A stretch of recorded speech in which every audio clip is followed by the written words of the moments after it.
चले जी। MCQ number 43 and 44। हमने self assessment वाला टॉपिक लास्ट क्लास में पूरा 100% कंप्लीट कर लिया था और उसमें हमने स्टार्टिंग ऑफ अ बिजनेस के जो 5 केसेस थे वो भी हमने पढ़ लिए थे। क्लोजिंग ऑफ अ बिजनेस में जो 2 चीजें थी वो भी हमने पूरी पढ़ ली थी और उन तमाम चीजों को कवर अप करने के बाद हमने सेल्फ असेसमेंट का टॉपिक क्लोज किया था और हम आ गए हैं एमसीक्यू नंबर 43 और 44 पर।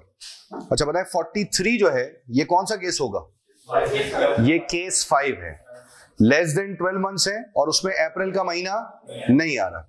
लेस देन 12 मंथ्स है और अप्रैल का महीना नहीं आ रहा है तो इससे रिलेटेड हमने पढ़ा था कि अगर आपका फाइनेंशियल ईयर 12 महीने से कम का और उसमें अप्रैल का महीना नहीं आ रहा है तो वो केस नंबर 5 है। और केस नंबर 5 को सॉल्व करने के लिए हमने पढ़ा था कि हम सिर्फ एक स्टेप करेंगे और that is the step of starting date to forward nearest tax year. और टैक्स ईयर पर पहुंचने के लिए आपके पास जितने मंथ्स की शॉर्टेज होगी वो मंथ्स आप अगले वाले फाइनेंशियल ईयर से कैरी कर लेंगे। तो देखें बेसिकली सिचुएशन कुछ यूं है कि हमने बिजनेस स्टार्ट किया 1 अगस्त 2021 को। तो मैंने कहा जी 1 अगस्त 2021 से पहला फाइनेंशियल ईयर खत्म हो रहा है 31 दिसंबर 2021 को, जिसका प्रॉफिट है 10,500 और ये कितने मंथ्स का है? 5 मंथ्स का। ठीक हो गया। और दूसरी तरफ फिर हमारे पास अगला फाइनेंशियल ईयर है 1 जनवरी 2022 टू 31 दिसंबर 2022 और इसमें प्रॉफिट कितना है? 24,500 का। एक ही स्टेप करेंगे। मैं जाऊंगा स्टार्टिंग डेट से forward to the nearest tax year. इसका मतलब है कि मैं जाऊंगा 1 अगस्त 2021 से forward to the nearest tax year that is 5 April 2022। तो मुझे बताओ टैक्स ईयर पर पहुंचने के लिए मेरे पास कितने मंथ्स की टैक्स ईयर पर पहुंचने के लिए मुझे टोटल कितने मंथ्स चाहिए? 8 मंथ्स। ऐसे ही ना, स्टार्टिंग डेट से टैक्स ईयर पर पहुंचने के लिए मुझे चाहिए 8 महीने। मेरा पहला फाइनेंशियल ईयर कितने मंथ्स का है? 5 महीनों का। तो मेरे पास कितने मंथ्स की शॉर्टेज है? 3 महीनों की। तो वो 3 महीने में कहां से कैरी कर लूंगा? अगले वाले फाइनेंशियल ईयर से कैरी कर लूंगा। यानी कि पहला वाला पूरा आ जाएगा 10,500 और अगले वाले फाइनेंशियल ईयर से हम 3 महीने कैरी कर लेंगे। 24,500 मल्टीप्लाई बाय 3 डिवाइडेड बाय 12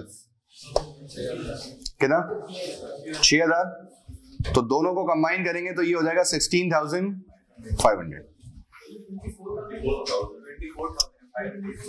24,000। ठीक है। 24,000 मल्टीप्लाई बाय 3 डिवाइड बाय 12 तो ये हो जाएगा 6,000। दोनों को प्लस करेंगे तो हमारे पास असेसेबल प्रॉफिट कैलकुलेट हो जाएगा कितने का? 16,500 का। 16,500 का हमारे पास क्या कैलकुलेट हो जाएगा? असेसेबल प्रॉफिट कैलकुलेट हो रहा होगा। क्या ये बात क्लियर है यहां तक? और वो जो दूसरा एमसीक्यू है दैट इज एमसीक्यू नंबर 44। अच्छा, जो दूसरा एमसीक्यू है ये किस में आ रहा है? ये क्लोजिंग ऑफ अ बिजनेस के अंदर आ रहा है। ऐसे ही है? ठीक है। 30 अप्रैल 2020, 30 अप्रैल 2021। अच्छा, जो 30 अप्रैल 2021 है ये कौन सा टैक्स ईयर हो गया? 21-22। कितना प्रॉफिट है? 10,000। और फिर बिजनेस कब क्लोज हो रहा है? 31 जनवरी 2022। मुझे बताओ 31 जनवरी 2022 कौन सा टैक्स ईयर होगा? ये 21-22 होगा। 31 जनवरी 2022 कौन सा टैक्स ईयर होगा? 21-22 का टैक्स ईयर होगा। यानी कि ये सवाल सेम टैक्स ईयर का है कि एक ही टैक्स ईयर में पहले फाइनेंशियल ईयर क्लोज हुआ, फाइनेंशियल ईयर क्लोज हुआ तो उसका प्रॉफिट कितना था? 10,000। और फिर उसी टैक्स ईयर में आपने बिजनेस भी क्लोज किया और बिजनेस क्लोजिंग का प्रॉफिट कितना था? 14,000 का। तो मैंने आपको बताया था कि अगर सेम टैक्स ईयर का कॉन्सेप्ट होगा तो दोनों प्रॉफिट्स को प्लस कर दूंगा और उसमें से क्या माइनस कर देंगे? Overlapping profits. कितने? तो ओवरलैपिंग प्रॉफिट्स माइनस करके हमारे पास जो रिमेनिंग अमाउंट बचेगी that will be considered as your assessable profit. Simple सी कहानी मैंने बताई थी कि भाई अगर सेम टैक्स ईयर का कॉन्सेप्ट होगा तो सेम टैक्स ईयर में दोनों प्रॉफिट्स को प्लस करेंगे और दोनों प्रॉफिट्स को प्लस करने के बाद उसमें से ओवरलैपिंग प्रॉफिट की अमाउंट को क्या कर देंगे मेरे भाई? माइनस कर देंगे, डिडक्ट कर देंगे। तो जो हमारे पास रिमेनिंग अमाउंट बचेगी that remaining amount will be considered as your assessable profit. वो आपका क्या कंसीडर किया जाएगा मेरे भाई? असेसेबल प्रॉफिट कंसीडर किया जा रहा होगा। सिंपल और आसान। क्लियर है बात यहां तक? अब इसी एंड आउट में आपके पास एक और क्वेश्चन है, पास पेपर का है 102 पेशेंस। पास पेपर का सवाल है 102 पेशेंस। जरा पढ़ना शुरू कर दें। और उसकी रिक्वायरमेंट भी पढ़ लें, डाटा भी पढ़ लें और रिक्वायरमेंट भी पढ़ लें। चले जी, क्वेश्चन 102, पेशेंस। अच्छा, अब इसमें तीन चीजें हैं, मतलब जो तीन मेन टॉपिक्स हमने पढ़े हैं वो तीनों जो है ना वो उसने यहां पर पूछे। एम्प्लॉयमेंट इनकम का पार्ट भी है, सेल्फ एम्प्लॉयमेंट यानी कि ट्रेडिंग का पार्ट भी है, और उसके बाद एंड में आपके पास किसका पार्ट आ रहा है, एंड में आपके पास पर्सनल पेंशन का पार्ट भी आ रहा है और फिर प्रॉपर्टी का पार्ट भी आ रहा है। अच्छा, सवाल की रिक्वायरमेंट अगेन सेम वही है जो कि हम एज इट इज पहले भी डिस्कस करते हुए आए हैं कि वो हमेशा सेक्शन सी से रिलेटेड सवालों में आपसे क्या पूछेगा, इनकम टैक्स लायबिलिटी या इनकम टैक्स पेबल वगैरह पूछ रहा होगा। अच्छा, इस बार उससे सवाल में आपसे दो चीजें पूछी हैं, एक उसने पूछा है इनकम टैक्स लायबिलिटी और दूसरा क्या पूछा है, कैपिटल गेन टैक्स लायबिलिटी, और दोनों की मार्किंग जो है ना वो नीचे की गई है। उसने आपको बता दिया है कि जी 13 मार्क्स इनकम टैक्स के हैं और 2 मार्क्स फिलहाल किसके हैं, कैपिटल गेन के हैं। सही ना, 13 मार्क्स इनकम टैक्स के हैं और 2 मार्क्स किसके हैं, कैपिटल गेन्स के हैं। तो फिलहाल क्योंकि अभी तक हमने कैपिटल गेन्स वाला टॉपिक पढ़ा नहीं है तो हम कैपिटल गेन्स वाले पार्ट को इग्नोर कर रहे हैं। सही ना, उसको हम इग्नोर करके चल रहे हैं। फिलहाल इस सवाल में हमने सिर्फ और सिर्फ क्या कैलकुलेट करना है, इस सवाल में हमने फिलहाल सिर्फ और सिर्फ इनकम टैक्स लायबिलिटी कैलकुलेट करनी है। और इनकम टैक्स लायबिलिटी के लिए ऑब्वियस सी बात है कि आपके पास टोटल कितनी चीजें आ जाएंगी, इनकम टैक्स लायबिलिटी के लिए आपके पास टोटल 3 चीजें कंसिडर की जा रही होंगी। सही ना, प्रॉपर्टी भी आ जाएगी, एम्प्लॉयमेंट भी आ जाएगी और सेल्फ ट्रेडिंग भी आ जाएगी। इस चीज को हम ध्यान में रखेंगे। तो जरा देख लेते हैं क्वेश्चन 102 में उसने क्या कहा है। पेशेंस से रिलेटेड उसने कहा जी, Patience was employed by private school as a teacher from 6th April to 31st December 2021. She was paid a salary of 3750 per month. सही ना, 3750 पर मंथ की सैलरी जो है वो क्या कर रहा है, पे कर रहा है। अच्छा, कब से कब तक, 6 अप्रैल से 31 दिसंबर तक। तो बताओ कितने मंथ्स बन जाएंगे ये, 9 मंथ्स। तो मैंने यहां पर लिखा एम्प्लॉयमेंट इनकम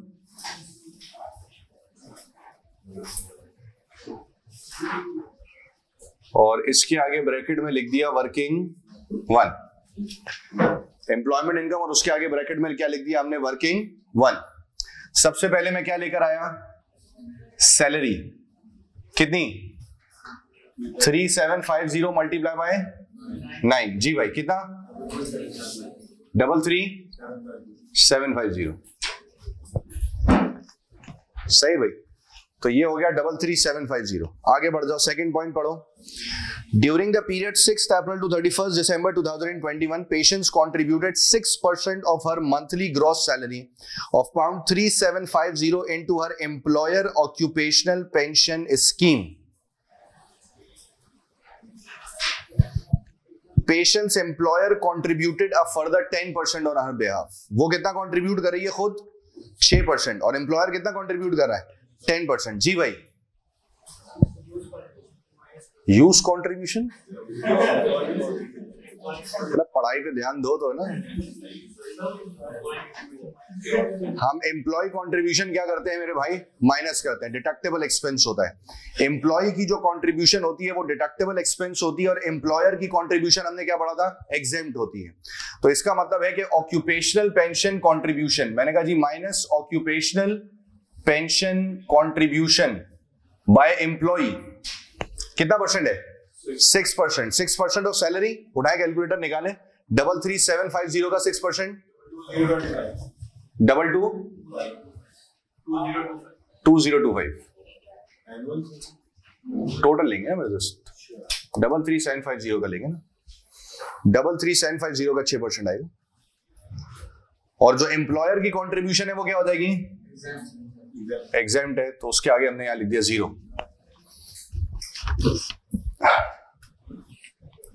ठीक हो गया। फिर हम आ गए पॉइंट नंबर 3 पर। During the period 6th April to 30th June 2021, Patient's granddaughter was provided with a free place at the private school run by Patient's employer. The normal fee payable would have been 4600. The additional marginal expense of providing the place for the grandchild was 540. तो मैंने कहा जी इसमें क्या आ जाएगा, additional expense.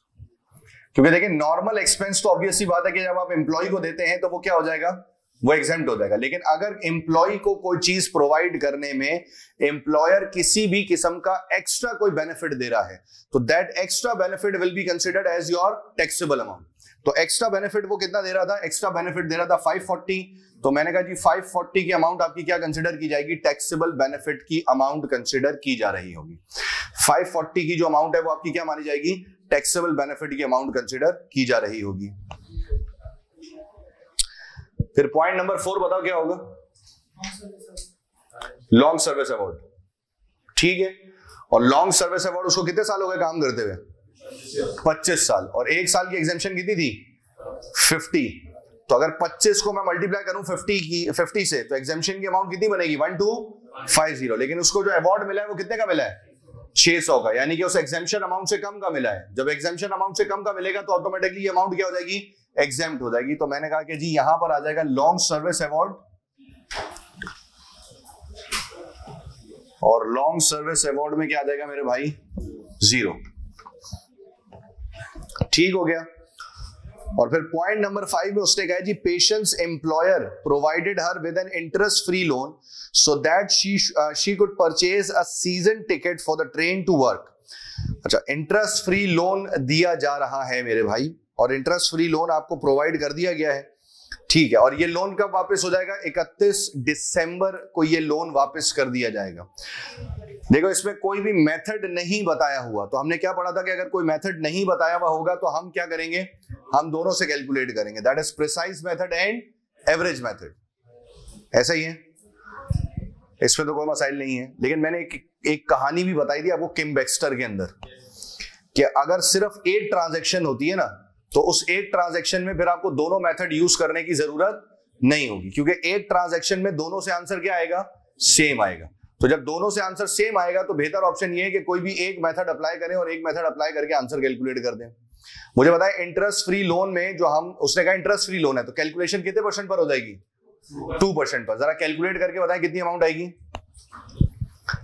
मुझे बताएं loan benefit की कितनी अमाउंट आएगी?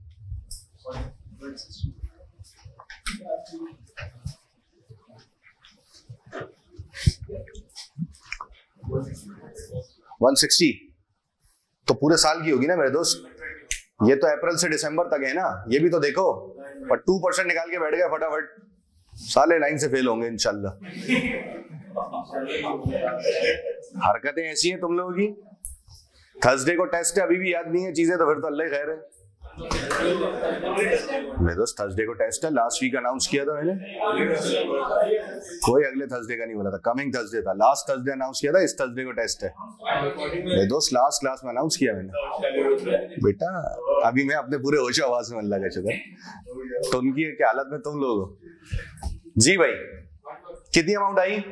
120। आपने क्या किया? 8000 multiply by 2% multiply by divided by loan benefit आएगा 0। क्योंकि मैंने आपको बताया था कि लोन बेनिफिट कैलकुलेट होगा जब लोन की अमाउंट 10,000 पाउंड से ज्यादा होगी। जब लोन की अमाउंट 10,000 पाउंड से एक्सीड करेगी तब लोन बेनिफिट कैलकुलेट होगा। जब तक लोन की अमाउंट 10,000 पाउंड से कम होगी there will be no loan benefit. और ये बात हमने पढ़ी थी एम्प्लॉयमेंट इनकम वाले हैंडआउट में, जो एग्जेंट बेनिफिट्स वाला हैंडआउट था, उसमें ये बात लिखी हुई थी और बताई भी थी कि लोन बेनिफिट उस वक्त कैलकुलेट होगा जब लोन की अमाउंट 10,000 से एक्सीड करेगी। अगर अमाउंट 10,000 से कम है तो इसका मतलब है कि फिर कोई लोन बेनिफिट कैलकुलेट नहीं होगा। और यहां पर लोन की अमाउंट कितनी थी? 8,000। जब लोन की अमाउंट 8,000 है तो इसका मतलब है कि फिर लोन बेनिफिट कैलकुलेट नहीं होगा, वो 0 हो जाएगा। सही है भाई? अब प्लस माइनस करके हमारे पास क्या कैलकुलेट हो जाएगा? हमारे पास कैलकुलेट हो जाएगी टोटल एम्प्लॉयमेंट इनकम। निकाल ले जरा।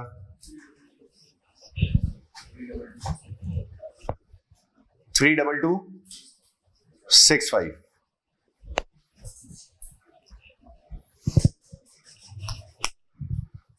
ठीक हो गया भाई? पहले सिर्फ सवाल देख लें, उसके बाद कॉपी कीजिएगा। यहां तक क्लियर है?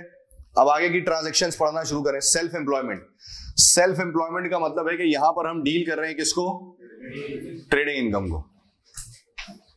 ठीक हो गया? मैंने कहा जी ट्रेडिंग इनकम वर्किंग टू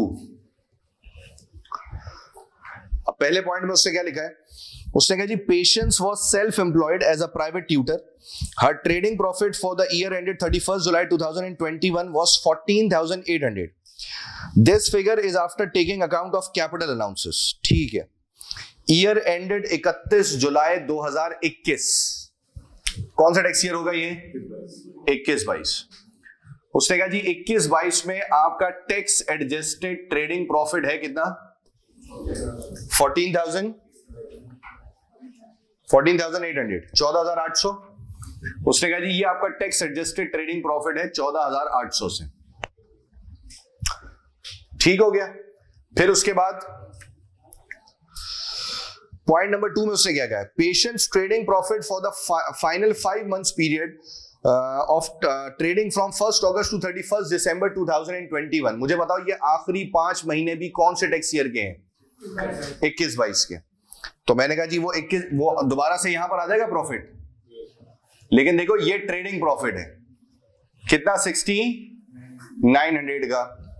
क्यों? क्योंकि उसने लिखा है जी this figure is before taking account of capital allowances. उसने कहा जो दूसरी वाली फिगर है ना 6,900, इसमें हमने क्या इनकॉर्पोरेट नहीं किया है? कैपिटल अलाउंसेस इनकॉर्पोरेट नहीं किए हैं. तो बराए मेहरबानी कैपिटल अलाउंसेस कैलकुलेट करके इनकॉर्पोरेट कर दें. और आपने पढ़ा पॉइंट नंबर 3. जरा पॉइंट नंबर 3 पढ़कर मुझे कैपिटल अलाउंसेस की वैल्यू कैलकुलेट करके बता दें. ओपनिंग बैलेंस दिया हुआ है, एक लैपटॉप आपने परचेज किया है, सारी डिटेल्स गिवन है. जी भाई.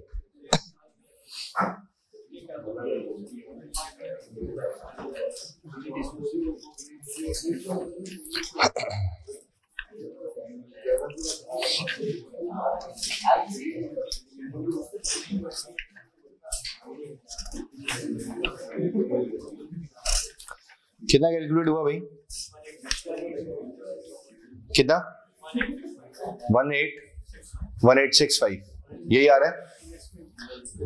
कैपिटल अलाउंस कैलकुलेट हुआ कितने का? 1865 का. क्या सबका यही कैपिटल अलाउंस कैलकुलेट हो रहा है भाई? कितना आ रहा है और किसी का? 1565.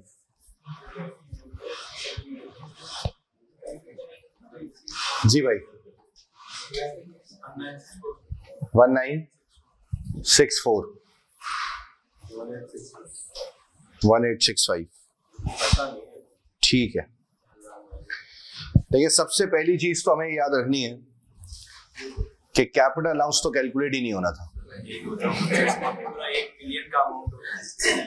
क्योंकि यहां पर बिजनेस सीज की बात हो रही है. और मैंने आपको बताया था कि जिस साल बिजनेस सीज हो रहा होता है उस साल कोई कैपिटल अलाउंस कैलकुलेट नहीं होता.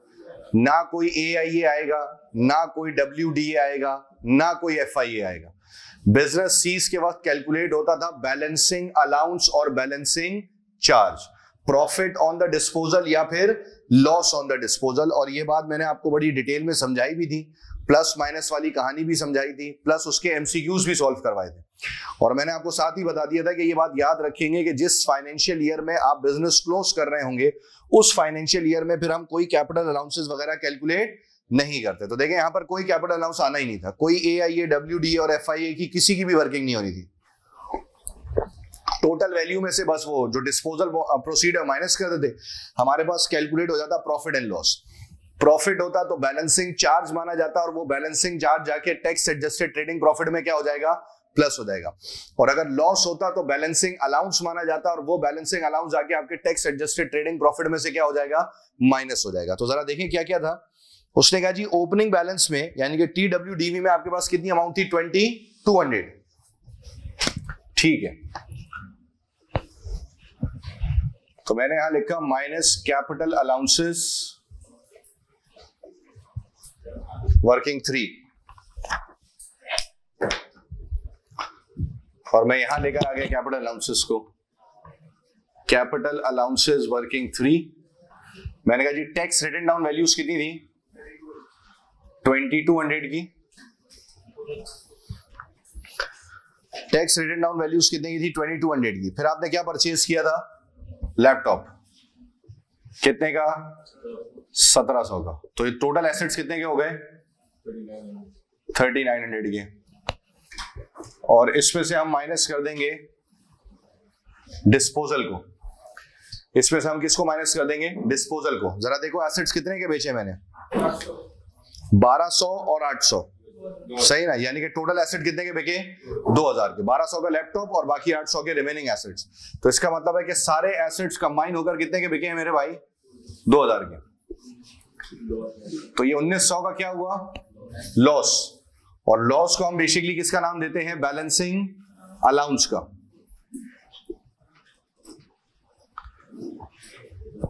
तो ये 1900 से क्या हो जाएगा मेरे भाई? ये 1900 से हो जाएगा बैलेंसिंग अलाउंस। और मैंने बताया था कि balancing allowance that is loss, वो जाकर आपके टैक्स एडजस्टेड ट्रेडिंग प्रॉफिट में से क्या हो जाएगा? माइनस हो जाएगा। तो मैं 1900 की अमाउंट को यहां से क्या कर दूंगा मेरे भाई? माइनस कर दूंगा। सही है?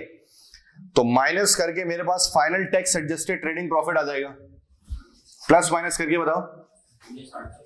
19,800। ये मेरे बिजनेस की जिंदगी के आखिरी साल का प्रॉफिट है। और हमने ये बात पढ़ी हुई थी कि बिजनेस की जिंदगी के आखिरी साल के प्रॉफिट में से फिर आप क्या माइनस करते हैं?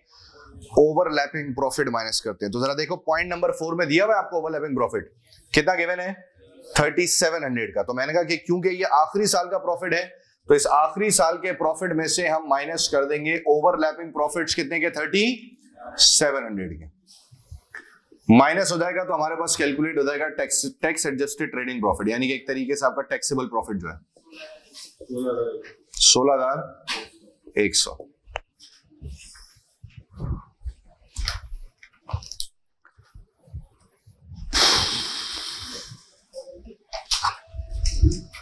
$16,100 will be considered as your tax adjusted trading profits।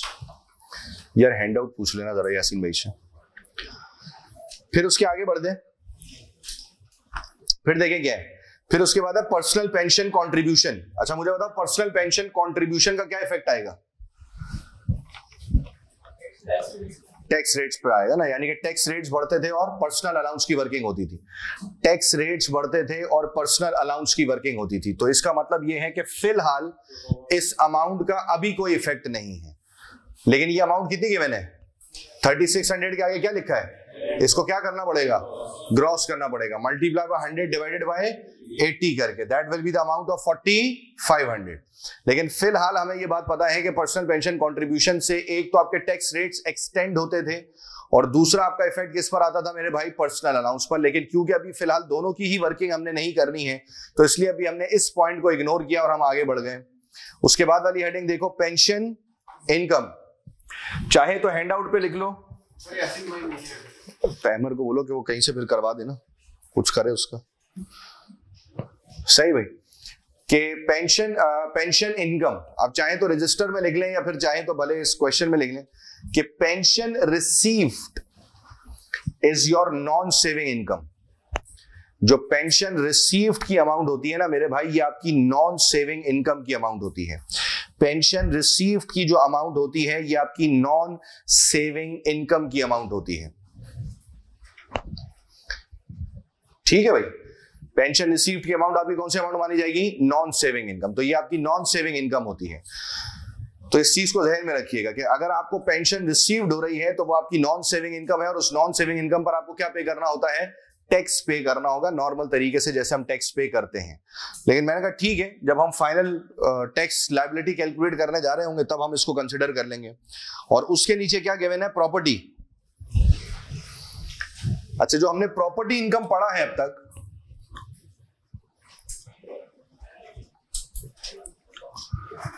Working for, जरा नीचे देखो डाटा प्रॉपर्टी का और मुझे बताओ कि इसमें से मेरे लिए क्या क्या क्या चीज काम की है।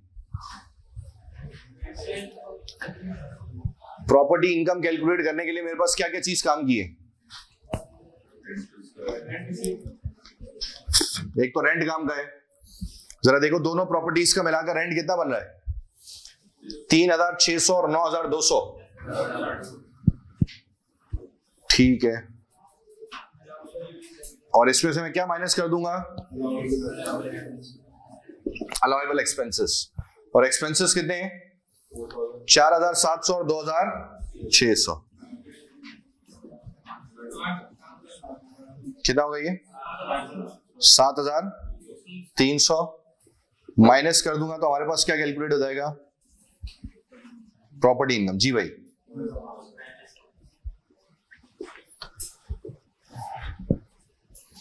तो हमारे पास प्रॉपर्टी इनकम कैलकुलेट हो जाएगी कितने से? 3,500 से। ठीक है भाई, कितने का खरीदा वो कैपिटल एक्सपेंडिचर है, हमारे लिए रेलेवेंट नहीं है। कितने का बेचा वो भी हमारे लिए रेलेवेंट नहीं है। प्रॉपर्टी इनकम में हमारे लिए रेलेवेंट चीजें दो थी, दैट इज रेंट और अलाउड एक्सपेंसेस, वो दोनों हमने यहां पर कंसिडर कर लिया। ठीक है, अब जब मैं finally income tax liability calculate करने जाऊंगा तो पहला सवाल, अब मेरे पास 3-4 इनकम्स हैं, प्रोफॉर्मा बनाएंगे? देखिए, सवाल में प्रोफॉर्मा नहीं बनेगा क्योंकि इस सवाल में सारी इनकम्स नॉन सेविंग है। एम्प्लॉयमेंट भी नॉन सेविंग है, ट्रेडिंग भी नॉन सेविंग है, प्रॉपर्टी भी नॉन सेविंग है और पेंशन भी क्या है? नॉन सेविंग है। हमने पढ़ा था कि प्रोफॉर्मा उस वक्त बनेगा जब एक से ज्यादा हेड ऑफ इनकम होंगे, यानी कि नॉन सेविंग के साथ सेविंग है या नॉन सेविंग के साथ सेविंग और डिविडेंड दोनों है, तो आपने हेड ऑफ इनकम्स के हिसाब से फैसला करना है। यहां पर आपके पास सवाल में टोटल नंबर ऑफ इनकम्स तो 4 है, एम्प्लॉयमेंट, ट्रेडिंग, प्रॉपर्टी और पेंशन, लेकिन एचएमआरसी के पॉइंट ऑफ व्यू से ये चारों इनकम्स कंबाइन करके एक हेड में आती हैं और वो कौन सा है? Non saving. इस वजह से इस सवाल में प्रोफॉर्मा नहीं बनाया जाएगा। इस सवाल में हम डायरेक्ट कैलकुलेशन कर रहे होंगे। मैंने सबसे पहले लूंगा एम्प्लॉयमेंट इनकम। मैंने कहा जी एम्प्लॉयमेंट इनकम मैं लूंगा वर्किंग वन से, कितनी? 32265। फिर उसके बाद इसमें हम प्लस कर देंगे ट्रेडिंग इनकम, जो कि मैं उठाऊंगा वर्किंग टू से, कितना था? 16,100।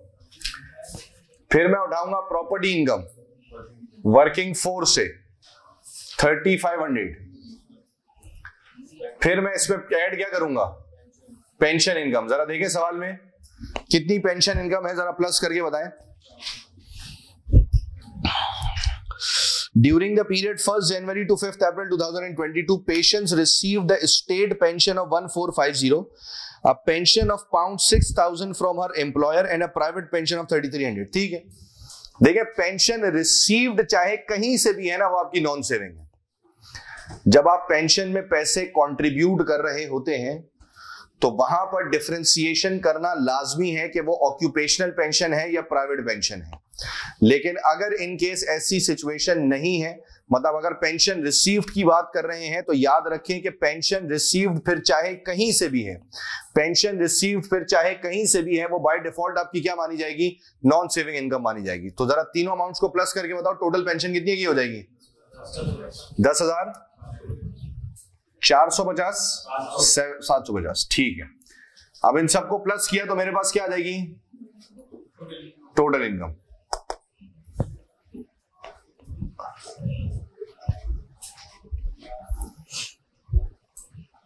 जल्दी से कैलकुलेट करके बता दें।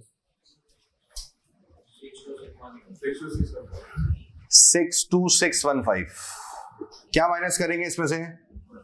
पर्सन हाउस कितना?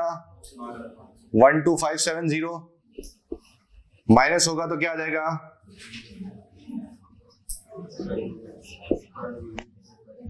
50045।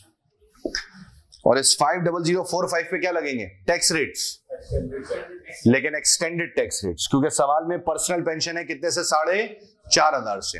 तो इसका मतलब यह है कि फिर एक और वर्किंग होगी जिसे हम किसका नाम देंगे? एक्सटेंडेड टैक्स रेट्स का।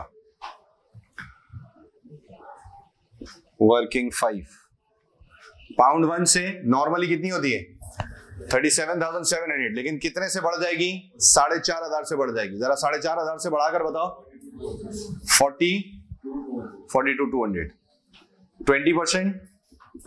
दूसरा स्लैब हो जाएगा 42,201 से 154,500, 40%। और 154,500 1 एंड अबव पर कितना हो जाएगा? 45%।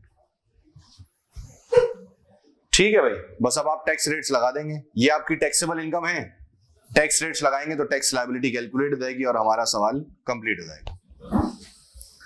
सिंपल सादा सा सवाल था। ठीक है भाई, अब आप सवाल छाप लें तसल्ली से।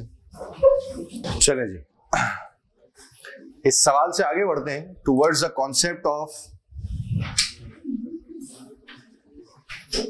Cash basis option.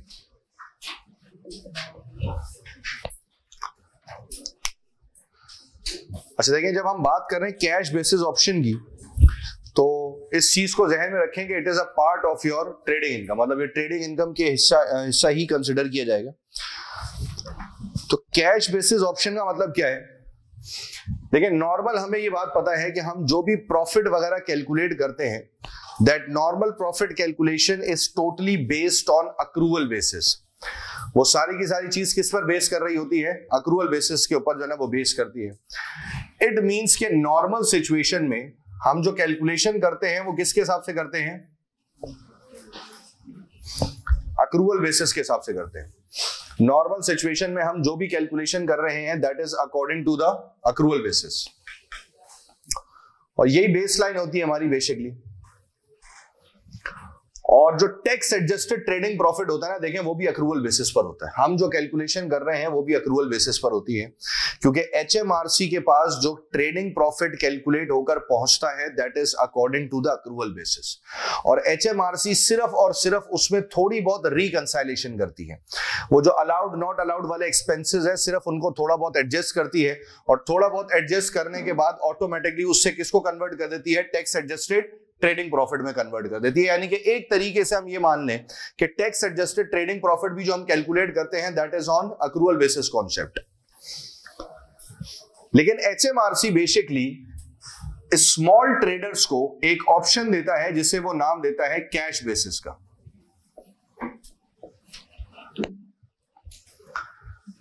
सही भाई, वो उसे एक ऑप्शन देता है जिसे हम किसका नाम देते हैं? Cash basis.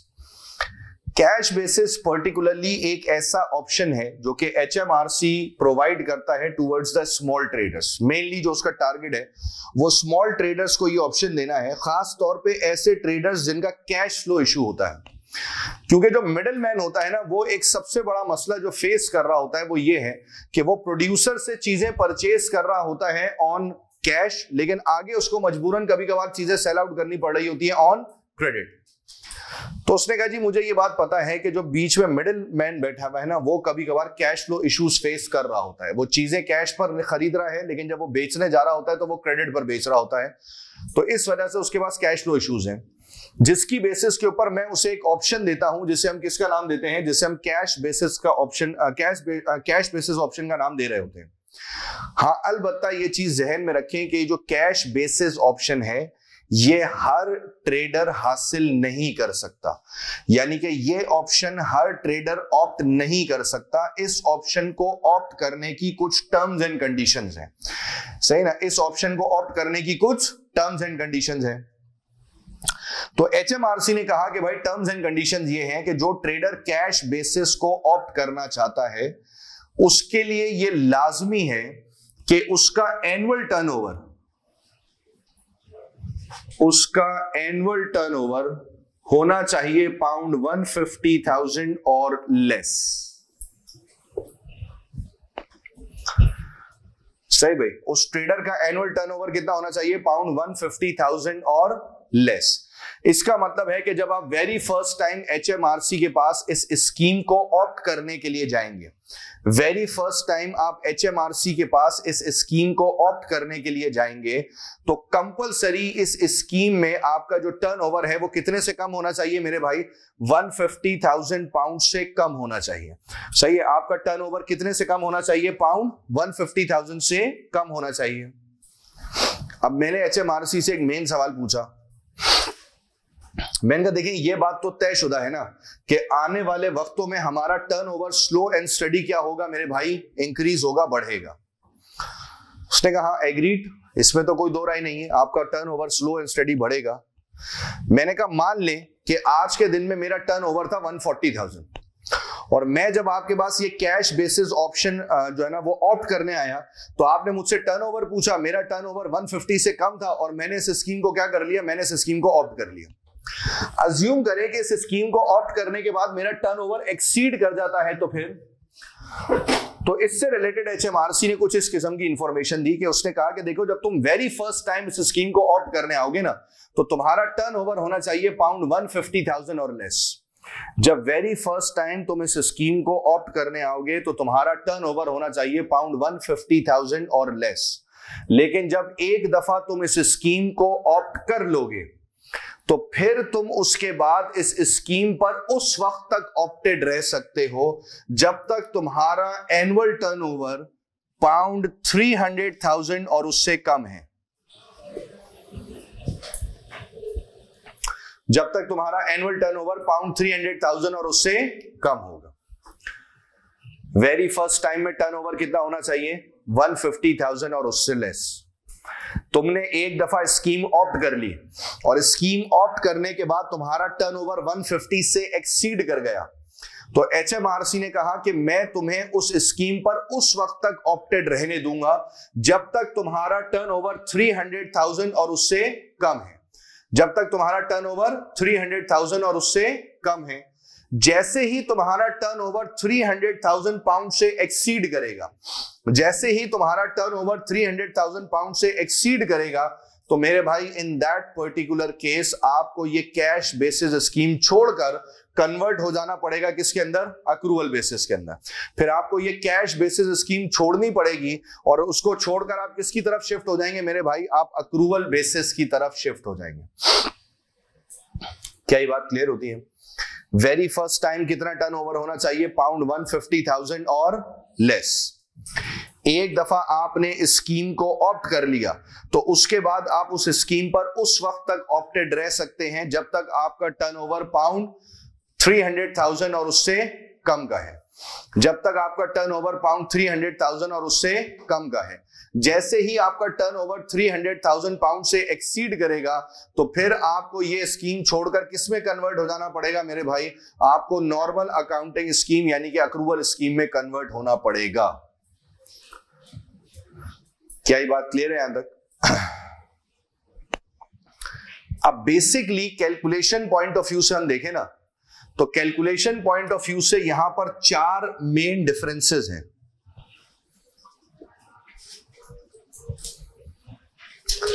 जो कि हमें वर्किंग में फेस करने हैं। यानी कि 4 जगहों पर अक्रूवल बेसिस और कैश बेसिस में फर्क आएगा कैलकुलेशन पॉइंट ऑफ व्यू से, जो कि हमारा मेन टारगेटेड एरिया है, जो कि मेन चीज हमें समझनी है। पहली चीज, अब तक जो हम कहानी पढ़कर आए थे उसके अंदर हो क्या रहा था मेरे भाई, उसके अंदर हो ये रहा था कि अक्रूवल बेसिस के अंदर,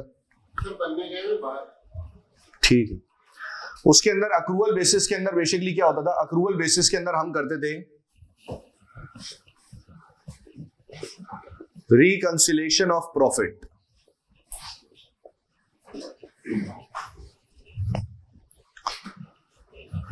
रिकंसिलेशन ऑफ प्रॉफिट का मतलब क्या है कि हमारे पास ट्रेडिंग प्रॉफिट कैलकुलेटेड होता था और मैं उस ट्रेडिंग प्रॉफिट की मदद से क्या निकालता था, टैक्स एडजस्टेड ट्रेडिंग प्रॉफिट निकालता था। यानी कि एक तरीके से मैं सिर्फ रिकंसिलेशन कर रहा था। लेकिन याद रखें कि जब हम सवाल को कैश बेसिस के हिसाब से सॉल्व कर रहे होंगे तो कैश बेसिस के अंदर हम पूरा कंप्लीट P&L बनाएंगे, पूरा proper profit and loss account बनेगा, यानी कि प्रॉपर इनकम स्टेटमेंट बनेगी पूरी, जिस तरीके से आती है sales minus cost of good sold, gross profit आएगा, फिर उसमें से ऑपरेटिंग एक्सपेंसेस वगैरह माइनस होंगे और ऑपरेटिंग एक्सपेंसेस माइनस करके हमारे पास क्या कैलकुलेट हो जाएगा, tax adjusted trading profit calculate हो जाएगा। लेकिन ऑब्वियस सी बात है कि ये बात याद रखेंगे कि ये जो कंप्लीट P&L हम बनाएंगे that is according to the taxation rules. सही ना, ये जो हम पूरा P&L बनाएंगे that is according to the taxation rules. इस चीज को हम ध्यान में रखेंगे। क्या ये बात क्लियर है? दूसरा फर्क, ट्रेडिंग इनकम में हमने एक चीज पढ़ी थी, that was the concept of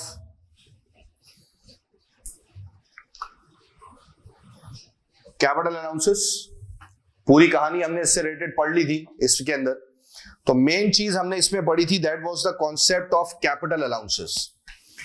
याद रखें कि जब हम कैश बेसिस के अंदर जाते हैं तो कैश बेसिस के अंदर कोई कैपिटल अलाउंस कैलकुलेट नहीं होगा।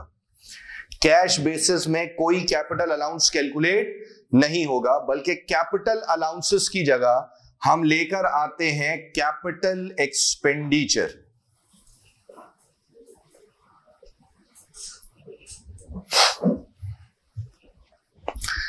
कैश बेसिस में कैपिटल अलाउंसेस की जगह क्या आ जाएगा मेरे भाई? कैश बेसिस में कैपिटल अलाउंसेस की जगह आ जाएगा कैपिटल एक्सपेंडिचर।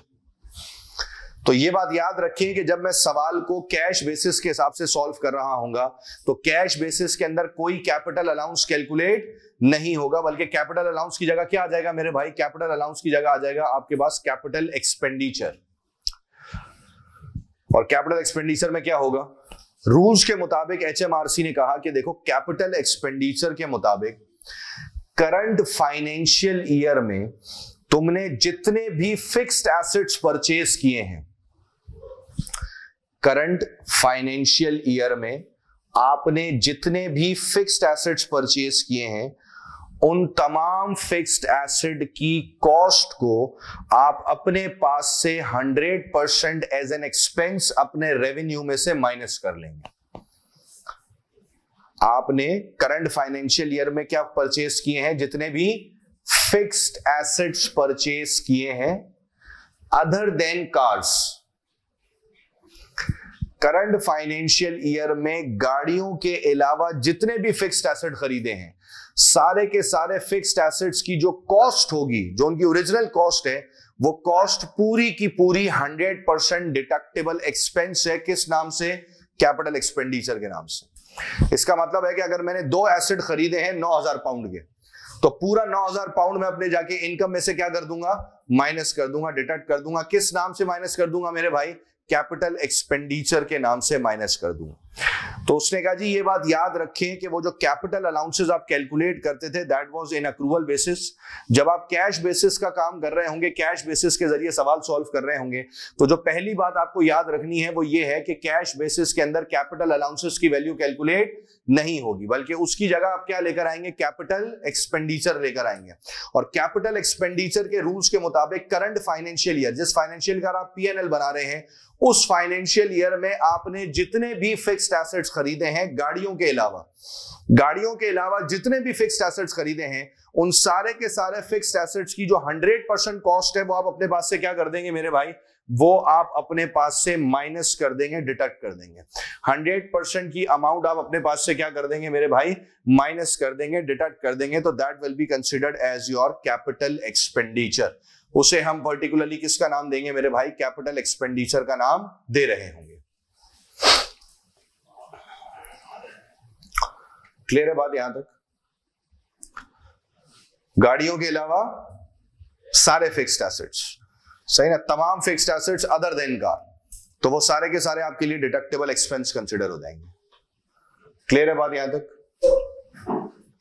कोई मसाइल? ठीक है। फिर पॉइंट नंबर 3। पॉइंट नंबर 3 में डिफरेंस आता है ऑन द अमाउंट ऑफ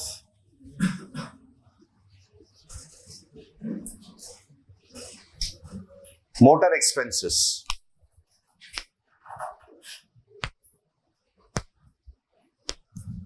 किसमें फर्क आ जाएगा? On the amount of motor expenses. अच्छा, अब तक हमने जितने भी सवाल किए थे उसमें हम मोटर एक्सपेंसेस की क्या एडजस्टमेंट करते हुए आते थे मेरे भाई? तो अगर हम याद करें तो हमें याद आता है कि मोटर एक्सपेंसेस की एडजस्टमेंट हम कुछ यूं करते थे कि पीएनएल में से मोटर एक्सपेंस की अमाउंट माइनस हुई भी होती थी, और नीचे उस मोटर एक्सपेंस का प्राइवेट यूज गिवन होता था। मोटर एक्सपेंस की अमाउंट ऊपर पीएनएल में से माइनस हुई भी होती थी, और नीचे उस मोटर एक्सपेंस का क्या गिवन होता था मेरे भाई? Private use. और वो जो प्राइवेट यूज की अमाउंट होती थी वो ले जाकर मैं अपने प्रॉफिट में वापस क्या कर देता था? एड बैक कर देता था। वो प्राइवेट यूज की अमाउंट में वापस ले जाकर अपने पास क्या कर देता था मेरे भाई? एड बैक कर देता था। मुझे कुछ और एडिशनल करने की जरूरत नहीं होती थी। ऐसा ही है। रूल्स के मुताबिक कैश बेसिस में मोटर एक्सपेंसेस के अगेंस्ट में हम कैलकुलेट करेंगे authorised mileage allowance.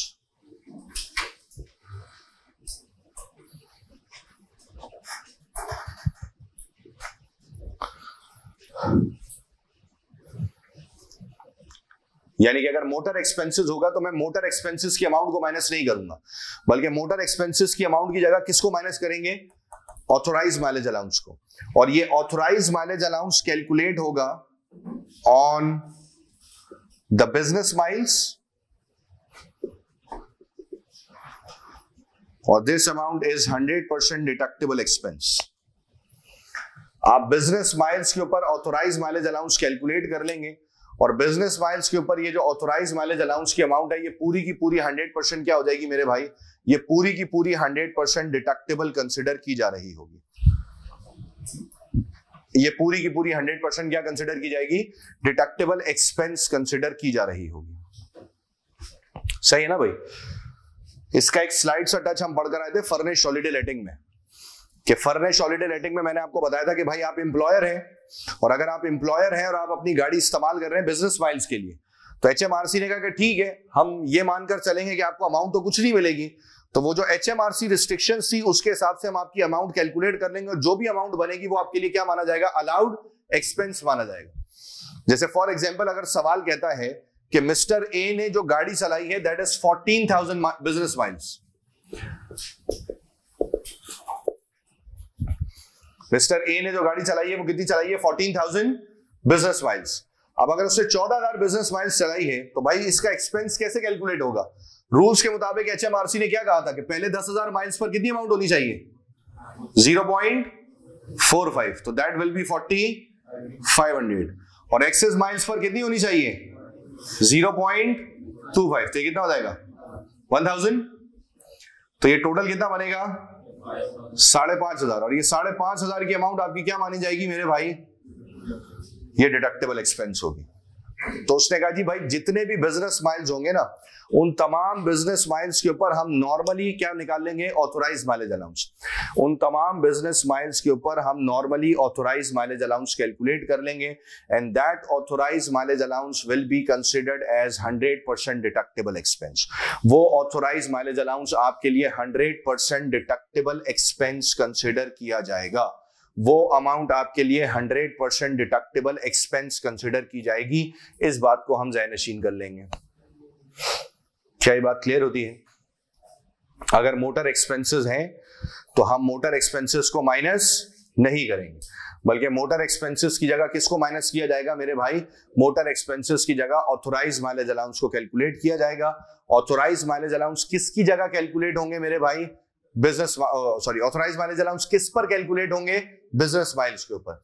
Authorise mileage allowance को मैं बिजनेस माइल्स के ऊपर कैलकुलेट करूंगा, और बिजनेस माइल्स के ऊपर कैलकुलेट करने के बाद that amount will be considered as your 100% deductible amount. क्या ये बात क्लियर है यहां तक? कोई मसाइल? तो ये हो गया 3 डिफरेंसेस। चौथा डिफरेंस बेसिकली आता है on the amount of property expenses.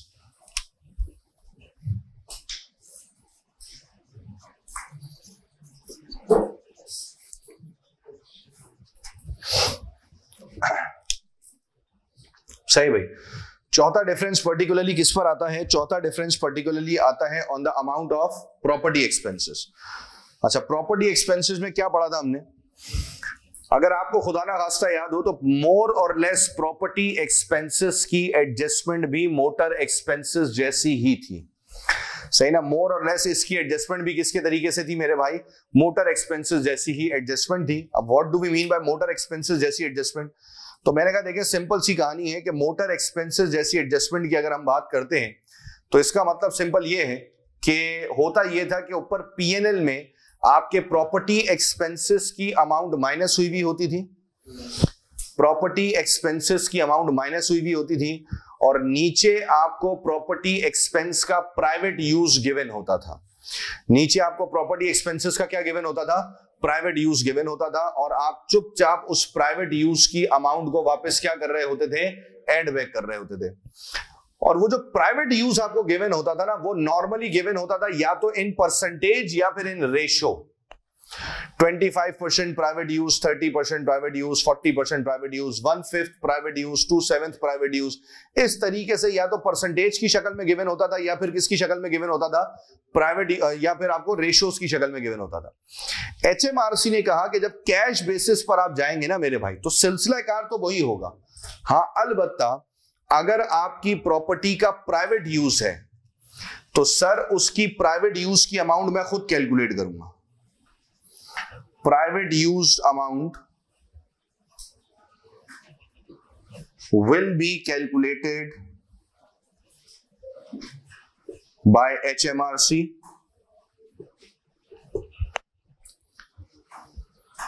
and will be given in the question.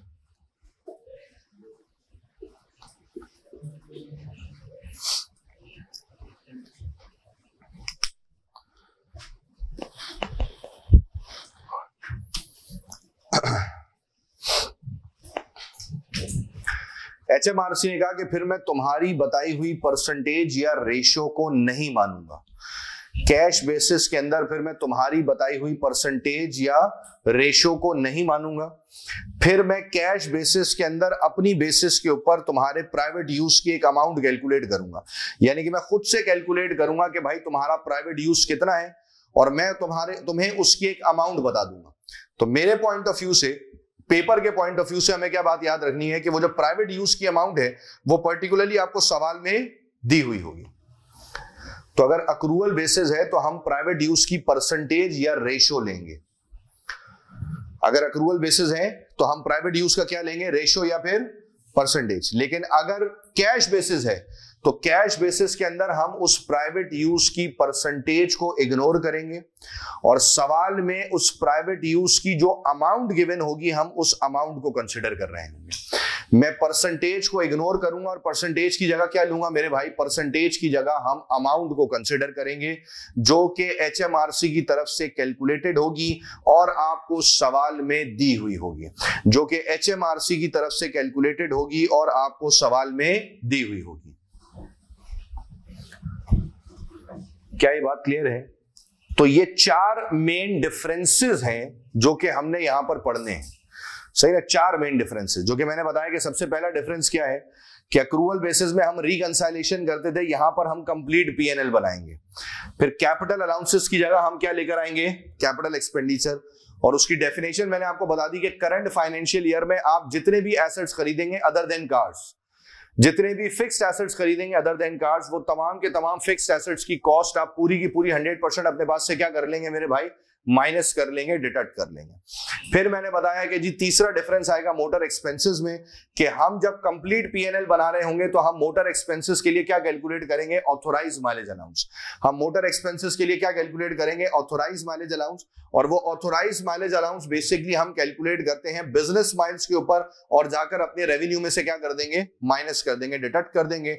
और फिर मैंने आपको बताया चौथा difference, that is based on the property expenses, कि जो प्रॉपर्टी एक्सपेंसेस का प्राइवेट यूज होगा उस प्राइवेट यूज के लिए हम सवाल में दी हुई परसेंटेज या रेशियो को कंसीडर नहीं करेंगे, बल्कि उसकी जगह सवाल में एक अमाउंट कैलकुलेटेड होगी, बल्कि उसकी जगह सवाल में एक अमाउंट कैलकुलेटेड होगी और हम उसी अमाउंट को बेसिकली कंसीडर करके उस अमाउंट को प्रॉपर्टी एक्सपेंस के तौर पर, प्राइवेट यूज के तौर पर अपने पास से क्या कर रहे होंगे मेरे भाई, माइनस कर रहे होंगे, डिडक्ट कर रहे होंगे।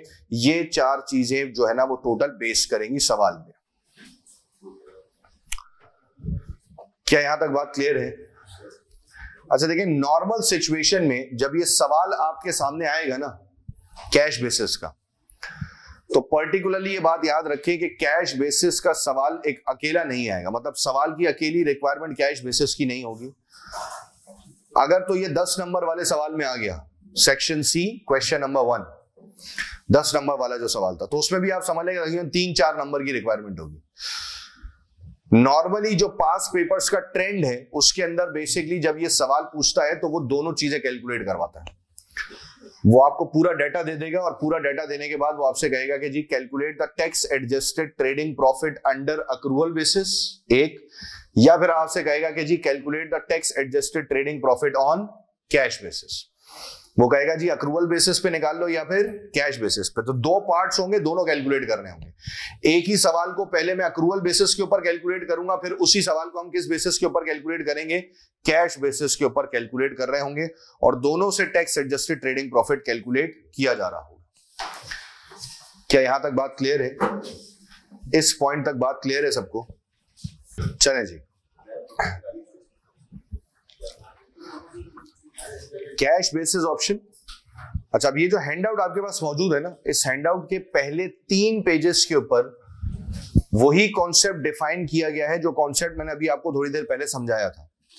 जो 4 पॉइंट्स की डिफरेंशिएशन पर हमने बात की थी, वही 4 पॉइंट्स इस पहले 3 पेजेस के अंदर मैंने आपको लिख कर दिए हैं बस, और कोई फर्क नहीं है। यानी कि इन पहले 3 पेजेस के अंदर जो भी चीजें लिखी हुई हैं वो वही टर्म्स एंड कंडीशंस वाली 150,000 और 300,000 वाली वो टर्म्स एंड कंडीशंस लिखी हुई हैं। फिर उसके बाद जो 4 डिफरेंसेस मैंने बताया था, वो 4 डिफरेंस मैंने इसमें यहाँ पर थ्योरेटिकली बताए हैं कि क्या क्या किस किस तरीके के डिफरेंस है। तो उसमें नया कुछ नहीं है, सही ना, उसमें नई चीज कुछ नहीं है, सारी तमाम चीजें एज इट इज वही हैं जो कि हम ऑलरेडी पढ़ चुके हैं, जो कि मैंने आपको डिफाइन की है। हम आ जाते हैं पेज नंबर 4 में, जिसमें आपके पास क्वेश्चन गिवन है। और मैंने अभी आपको थोड़ी देर पहले ये चीज एक्सप्लेन की थी कि नॉर्मली जब इसका सवाल आता है तो वो दोनों चीजों पर कैलकुलेट करने के लिए आता है। यानी कि वो आपसे कहेगा कि जी आपने इस सवाल को अक्रूवल बेसिस के ऊपर भी कैलकुलेट करना है और कैश बेसिस के ऊपर भी कैलकुलेट करना होगा। देखिए डाटा आपको गिवन है। Rosemary started a restaurant business on in 1st August 2021 and has prepared her first set of account to 5th April 2022. Revenue given है, कॉस्ट ऑफ सेल्स गिवन है, ग्रॉस प्रॉफिट गिवन है, नीचे expenses given है, net profit given है, फिर points लिखे हुए हैं, यानी कि सारी एडजस्टमेंट्स उसने बताई हुई हैं। और रिक्वायरमेंट में उसने कहा है कि जी calculate Rosemary's tax adjusted trading profit for the year ended 5th April 2022 assuming she uses the normal accrual basis.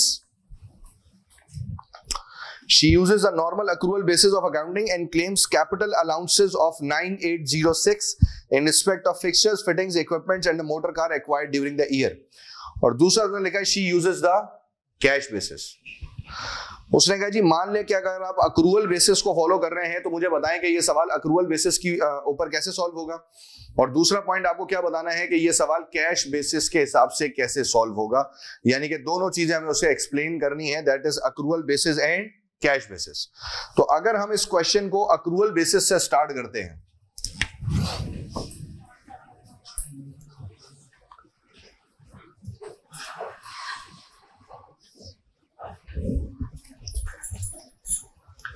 तो बताएं अक्रूवल बेसिस में क्या होगा। मैंने कहा जी अक्रूवल बेसिस में हम सवाल को स्टार्ट करेंगे फ्रॉम नेट प्रॉफिट। सही ना, हम सवाल को किससे स्टार्ट करेंगे? नेट प्रॉफिट से। तो मैंने सवाल को स्टार्ट किया from net profit. Net profit की अमाउंट सवाल में गिवन थी, दैट वाज 11165। सही भाई। अच्छा जी, अब सबसे पहले मैं गया रेवेन्यू में। सुनना गौर से मेरी बात। सबसे पहले हम गए रेवेन्यू, नोट नंबर 1। लेकिन फिर हमें याद आया कि हम डे 1 से ये पढ़ते हुए आए हैं कि भाई ट्रेडिंग इनकम में HMRC और अकाउंटिंग के दरमियान रेवेन्यू पर कोई फड्डा नहीं है। इसका मतलब है कि अगर मैं अक्रूवल बेसिस से सॉल्व कर रहा हूं तो उसमें रेवेन्यू की एटलीस्ट कोई एडजस्टमेंट नहीं होगी। सही ना, रेवेन्यू की एटलीस्ट कोई एडजस्टमेंट नहीं होगी। इस चीज को हम ध्यान में रखेंगे।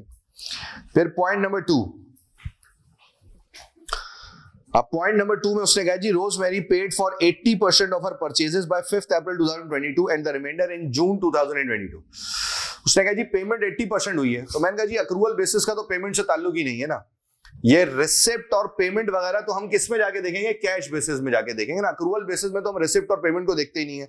हाँ अलबत्ता उसने कहा जी there is no closing inventory of 2022। Rosemary lives with her husband at the bed and breakfast and pound 4900 of the cost relate to their personal use। यानी कि ये अमाउंट है गुड्स फॉर ओन यूज की। और goods for own use से related हमने क्या पढ़ा था कि भाई गुड्स फॉर ओन यूज हमेशा क्या हो जाएगा? एड बैक हो जाएगा। गुड्स फॉर ओन यूज की अमाउंट हम हमेशा हमारे पास क्या हो जाएगी मेरे भाई? एड बैक हो जाएगी। तो मैंने कहा जी plus goods for own use कितनी अमाउंट है? 4900। तो मैंने कहा जी जो गुड्स फॉर ओन यूज की अमाउंट है उससे हम क्या कर देंगे, अपने पास एड बैक कर देंगे। फिर हम आए नीचे एक्सपेंसेस के अंदर। तो जरा देखो पहला एक्सपेंस कौन सा है, डेप्रिसिएशन। जी भाई अलाउड के नॉट अलाउड, नॉट अलाउड। तो मैंने कहा जी सबसे पहले तो मैं डेप्रिसिएशन को एड बैक कर दूंगा। कितनी अमाउंट है डेप्रिसिएशन की, 2500। नो सर,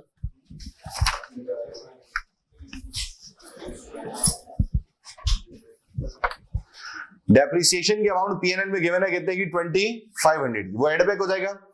और उसकी जगह हम क्या माइनस करेंगे, कैपिटल अलाउंसेस। हमने पढ़ा था कि भाई डेप्रिसिएशन एड बैक होता है और डेप्रिसिएशन की जगह हम क्या माइनस करेंगे, डेप्रिसिएशन की जगह हम कैपिटल अलाउंसेस की अमाउंट को माइनस कर रहे होंगे। सही, तो कैपिटल अलाउंसेस कितना है, 9806, जो कि सवाल के अंदर गिवन है। तो मैंने कहा जी कैपिटल अलाउंसेस कैलकुलेट करके दिया हुआ है, दैट इज 9806। ये मैं अपने पास से क्या कर लूंगा, माइनस कर लूंगा, डिडक्ट कर लूंगा। ठीक हो गया भाई। फिर आगे बढ़ जाओ। फिर डेप्रिसिएशन के बाद क्या है, मोटर एक्सपेंसेस। मैंने कहा जी इसमें वही कहानी होगी, मोटर एक्सपेंसेस ऊपर क्या हुए में, माइनस हुए में, और नीचे एडजस्टमेंट में कहीं ना कहीं मोटर एक्सपेंस का क्या गिवन होगा, प्राइवेट यूज।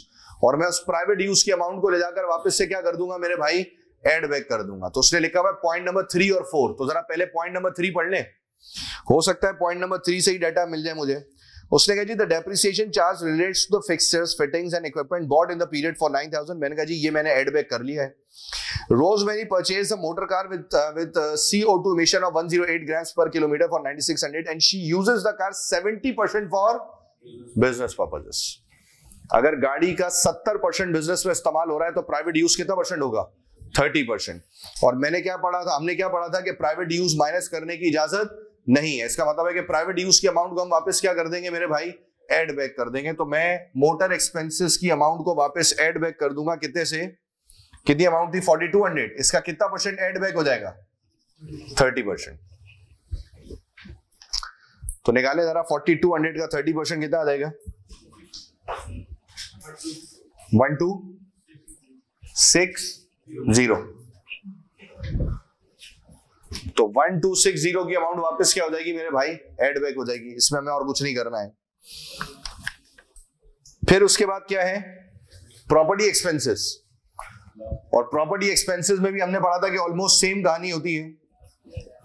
प्रॉपर्टी एक्सपेंसेस की अमाउंट है 9800। और उससे सवाल में क्या कहा है कि आपने प्रॉपर्टी एक्सपेंसेस से रिलेटेड कौन सा नोट पढ़ना है, नोट नंबर 5। अब जरा नोट नंबर 5 पढ़ लें। नोट नंबर 5 में वो कह रहा है जी Rosemary lives with her partner in the apartment above the restaurant and 25% of the expenses relate to her apartment. उसने कहा जी 25% जो है ना वो बेसिकली किससे कनेक्टेड है, वो प्राइवेट यूज से कनेक्टेड है। और हमने कहा कि जी ठीक है, अगर वो प्राइवेट यूज से कनेक्टेड है तो उसे माइनस करने की इजाजत नहीं है। तो 25% की अमाउंट को मैं वापस क्या कर दूंगा, एड बैक कर दूंगा। तो मैंने कहा जी 9800 का 25%, 2450। ठीक है भाई, ये एड बैक हो गया। अच्छा, उसके बाद फिर क्या है, अदर एक्सपेंसेस। लेकिन देखिए अदर एक्सपेंसेस के आगे उससे क्या लिखा हुआ है, ऑल अलाउएबल। इसका मतलब है कि फिर मुझे इसे एडजस्ट करने की जरूरत नहीं है। तो मैंने यहां पर लिखा अदर एक्सपेंसेस, अदर एक्सपेंसेस की जगह मैंने लिख दिया 0। अब इन सारी अमाउंट्स को प्लस माइनस करूंगा तो मेरे पास क्या कैलकुलेट हो जाएगा, मेरे पास कैलकुलेट हो जाएगा टैक्स एडजस्टेड ट्रेडिंग प्रॉफिट। कितना, 12469। तो 12469 will be considered as your tax adjusted trading profits। सही भाई, पहले यहां तक कॉपी कर लें और अगर यहां तक कोई सवाल है तो पूछ लें, फिर हम उसके बाद आगे बढ़ेंगे टुवर्ड्स कैश बेसिस। तो हमने तो पढ़ा था ना कि डेप्रिसिएशन एड बैक होता है और उसकी जगह कैपिटल अलाउंस माइनस करने की इजाजत होती है। कैपिटल अलाउंस की वैल्यू नीचे कैलकुलेट करके दी हुई है उससे सवाल के अंदर।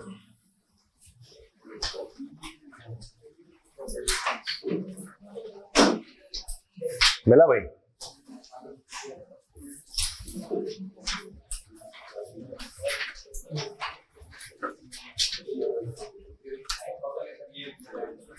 नहीं मेरे दोस्त, ये 9,000 तो उस एसेट की अमाउंट है ना, उसके ऊपर कैपिटल अलाउंस कैलकुलेट होगा ना। देखो ना, कैपिटल अलाउंस तो एसेट के ऊपर कैलकुलेट, आप जो एसेट खरीदेंगे उसके ऊपर कैलकुलेट होगा ना। तो आपने क्या क्या खरीदा, फिक्सर्स एंड फिटिंग्स और गाड़ी, अब इन दोनों के ऊपर कैपिटल अलाउंस कैलकुलेट हुआ होगा, और उन दोनों के ऊपर जो कैपिटल अलाउंस कैलकुलेट हुआ वो कितना कैलकुलेट हुआ, वो से कैलकुलेट करके दे दिया। तो मुझे कुछ करने की जरूरत नहीं हो, मैं डायरेक्ट माइनस कर दूंगा। अगर ना गिवन होता तो हम कैलकुलेट करते।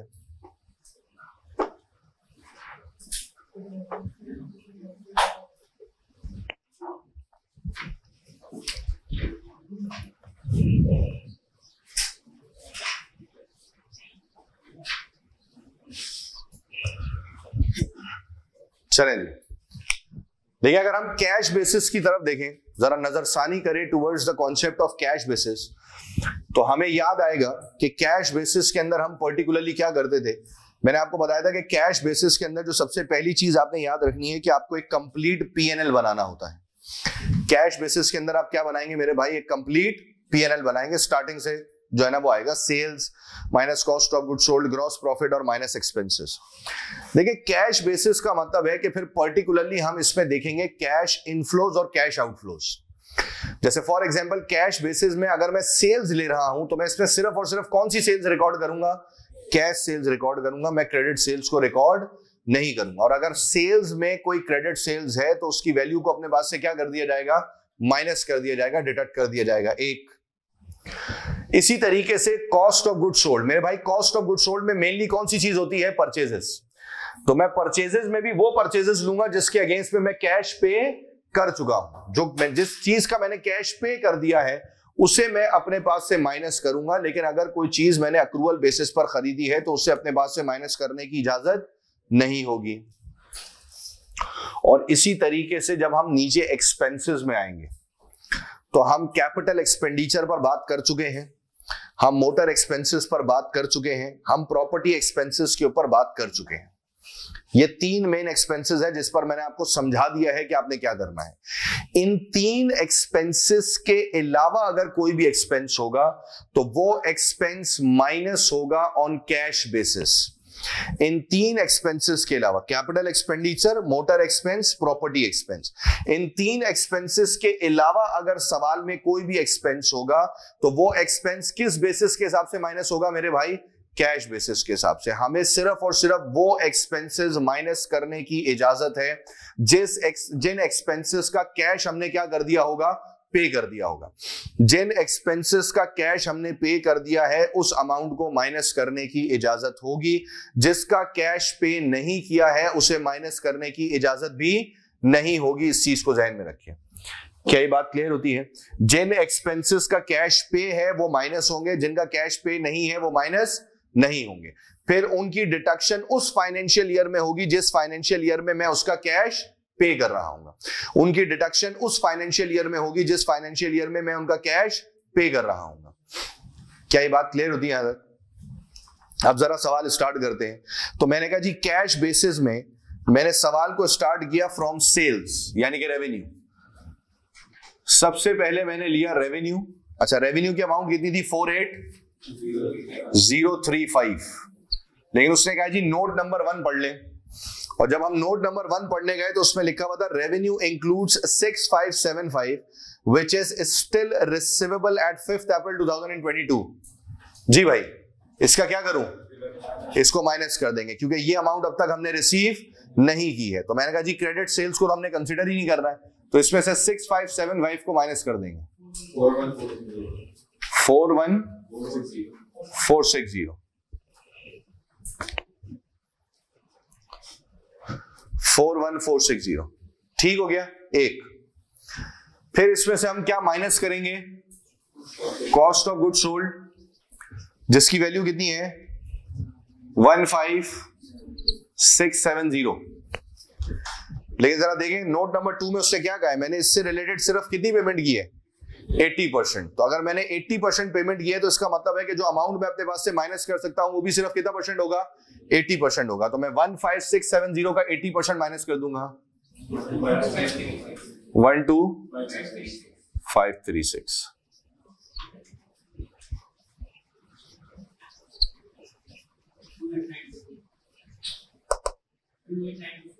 28924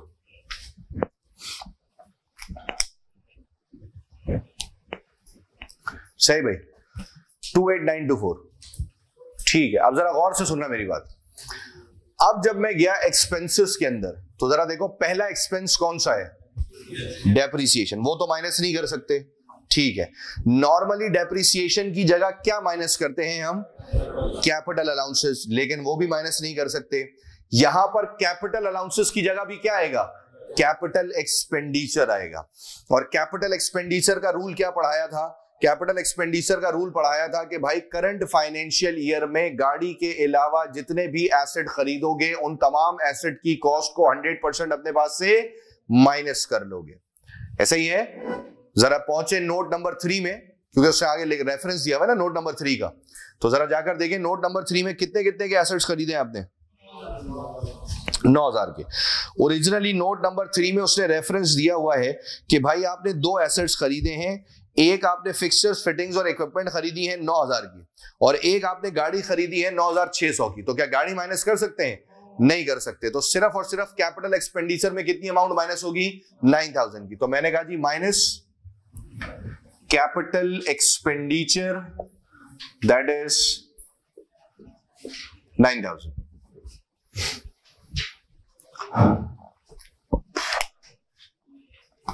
क्लियर है भाई बात यहां तक, कोई मसाइल? फिर उसके बाद अगला एक्सपेंस देखो कौन सा एक्सपेंस है, मोटर एक्सपेंसेस। उसकी जगह क्या आएगा, ऑथोराइज माइलेज अलाउंस। तो मैंने कहा जी माइनस करेंगे मोटर एक्सपेंसेस, लेकिन असल में मोटर एक्सपेंसेस में हम कैलकुलेट क्या करते हैं, मोटर एक्सपेंसेस में हम कैलकुलेट करेंगे ऑथोराइज माइलेज अलाउंस। और मोटर एक्सपेंसेस के आगे क्या लिखा है, नोट नंबर 3 तो हमने अक्रूवल बेसिस में पढ़ लिया था ना, नोट नंबर 4 पढ़े जरा। नोट नंबर 4 क्या बता रहा है, बिजनेस माइल्स कितने, 11000। तो 11000 माइल्स के ऊपर कैलकुलेशन हो जाएगी। एचएमआरसी ने कहा कि जी मेरे हिसाब से इन 11000 में से पहले 10000 पर कितना होना चाहिए था, 0.45। तो ये कितना हो जाएगा 4500, और एक्सेस 1000 माइल्स पर कितना होगा 0.25, तो ये हो जाएगा 250। तो ये हो गया 4750। ठीक हो गया। तो यहां से माइनस हो जाएगा 4750।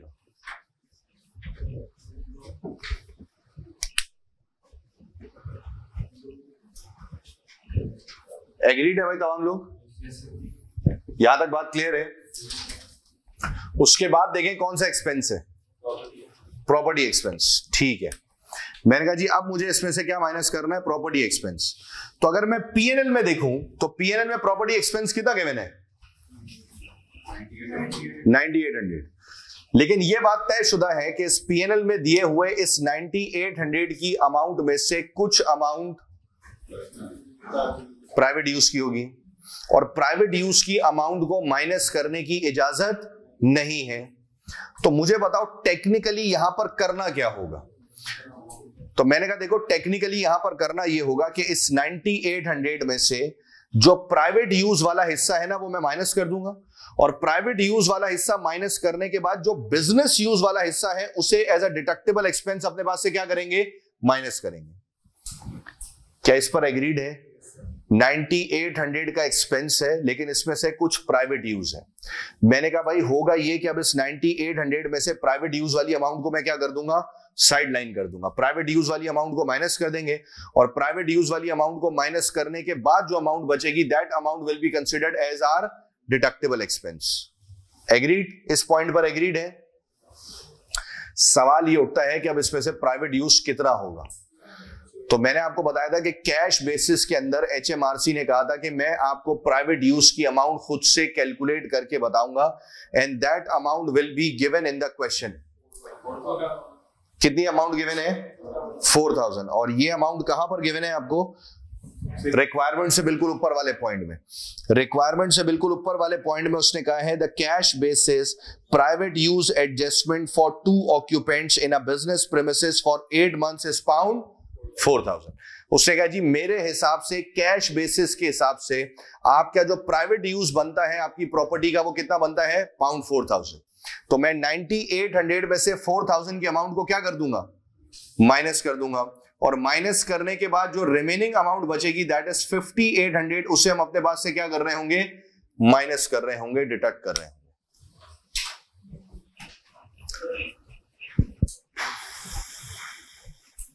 जी भाई, इस 5800 पे तमाम लोग एग्रीड हैं। 9800 में से HMRC ने मुझे बताया कि 4000 की अमाउंट तुम्हारे प्राइवेट यूज की अमाउंट है, तो मैंने उसे अपने पास से माइनस कर लिया, और माइनस करने के बाद मैंने क्या कहा कि कितनी अमाउंट हमारे पास रिमेनिंग बचेगी, 5800। तो that 5800 will be considered as your deductible expense. और उसके बाद अदर एक्सपेंसेस। फिर मैंने कहा जी इसमें से एक और चीज माइनस होगी, that is known as other expenses. सवाल में बताओ अदर एक्सपेंसेस कितने के, अदर एक्सपेंसेस आपके पास गिवन है 4700 के, और उसने कहा जी उसका नोट नंबर 6 पढ़ लें। उसने कहा जी 4700 में से 450 की जो अमाउंट है वो आप जून में पे करेंगे, मतलब अभी तक आपने 450 पे ऑफ नहीं किए, तो मैंने कहा जी जो अमाउंट पे नहीं की है उसे माइनस करने की इजाजत भी नहीं होगी, तो 4700 में से 450 को माइनस कर दूंगा, और मुझे बताया 450 माइनस करके क्या बचेगा, 4250। ग्रॉस प्रॉफिट में से इन तमाम एक्सपेंसेस को माइनस करने के बाद जो अमाउंट बचेगी that amount will be considered as your tax adjusted trading profit. कितना, 5124। तो 5124 will be considered as your tax adjusted trading profit under the concept of cash basis। अच्छा, बस कॉपी करने से पहले सिर्फ एक चीज और सुन लें। कभी कभार वो सवाल में एक आध नंबर की थ्योरी में आपसे ये पूछ लेता है कि जी मुझे ये बताएं कि दोनों में से कौन सी बेसिस आपके लिए ज्यादा फायदेमंद है। दोनों से कैलकुलेशन करवा ली उसने, जैसे फॉर एग्जांपल 10 नंबर का सवाल दिया उसने, अक्रूवल बेसिस 4 नंबर की और कैश बेसिस 5 नंबर की, और फिर नीचे 1 नंबर की उसमें उसने थ्योरी में पूछ लिया कि बताएं कैश बेसिस और अक्रूवल बेसिस में से दोनों में से कौन सी बेसिस ज्यादा बेहतर है। तो अगर मैं यही सवाल आपसे पूछूं करंट क्वेश्चन के ऊपर कि कैश बेसिस जिससे मेरा प्रॉफिट 12469 है और अक्रूवल बेसिस जिससे मेरा प्रॉफिट 5124 है, तो आपके हिसाब से दोनों में से क्या बेहतर है, कौन सी बेसिस यूज करनी चाहिए। तो मैंने कहा भाई दोनों में से कैश बेसिस को यूज करना ज्यादा बेनिफिशियल है, क्योंकि देखिए हमने फैसला करना है टैक्स के पॉइंट ऑफ व्यू से। दोनों मेथड्स में से जिस मेथड में प्रॉफिट कम होगा टैक्स के पॉइंट ऑफ व्यू से वो मेथड मेरे लिए कंपैरेटिवली ज्यादा बेहतर होगा, क्योंकि जिसमें प्रॉफिट कम होगा ऑटोमेटिकली उसमें टैक्स लायबिलिटी भी क्या हो जाएगी, कम हो जाएगी, रिड्यूस हो जाएगी। तो याद रखें कि अगर कभी उसने आपसे ये पूछ लिया कि भाई मुझे बताएं कि कैश बेसिस और अक्रूवल बेसिस में से ज्यादा बेनिफिशियल कौन सा है, तो उसका सिंपल आंसर ये है कि मैं दोनों को क्या कर लूंगा, कंपेयर कर लूंगा, और कंपैरिजन में we will take the lower of. Comparison में हम कौन सी वाली अमाउंट लेंगे मेरे भाई, हम लोअर ऑफ अमाउंट लेंगे, क्योंकि लोअर ऑफ अमाउंट पे टैक्स भी आपको कम पे करना पड़ रहा होगा। सिंपल और आसान। क्लियर है बात यहां तक?